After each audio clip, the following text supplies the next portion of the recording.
आप इस वीडियो को जरूर सुनें और तबलीगी भाइयों तक ये वीडियो जरूर पहुंचाएं, इसलिए कि तबलीगी भाइयों ने उलमा पर जो पाबंदियां लगा रखी हैं उसके मुतालिक हजरत ने बड़ी बेबाकी और जुर्रत के साथ जो बात बयान फरमाई है वो काबिल सिमा है, सुनने के लायक है। इसलिए आप खुद भी सुने और दूसरों तक इस वीडियो को जरूर पहुंचाएं।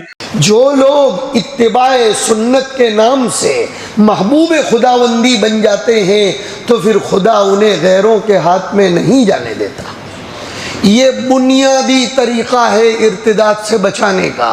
शमाइल तिर्मिज़ी की तालीम करो और खुदारा दावत व तबलीग वालों को हाथ जोड़ कर कहता हूँ कि उलमा पर से लगाई जाने वाली पाबंदियों को अल्लाह के वास्ते हटाओ, वरना खुदा की कसम क़यामत के दिन तुम दावत वाले पकड़े जाओगे कि तुमने उलमा को भी ये कहा था कि फ़ज़ाइल की किताब के अलावा कोई तालीम नहीं होनी चाहिए। खुदारा अपने जहन को इस बात से बाज लाओ और उलमा को तफसीर करने दो, उलमा को हुजूर की सुन्नतें और सीरत पढ़ने दो, वरना क़यामत के दिन मैं पकड़ूंगा तुमको कि तुमने कुरान का पैगाम नहीं आम होने दिया। मैं अपने जज्बात कंट्रोल नहीं कर रहा हूँ, माफ़ी मांग चुका हूँ पहले। अल्लाह के वास्ते उम्मत को महदूद मत करो।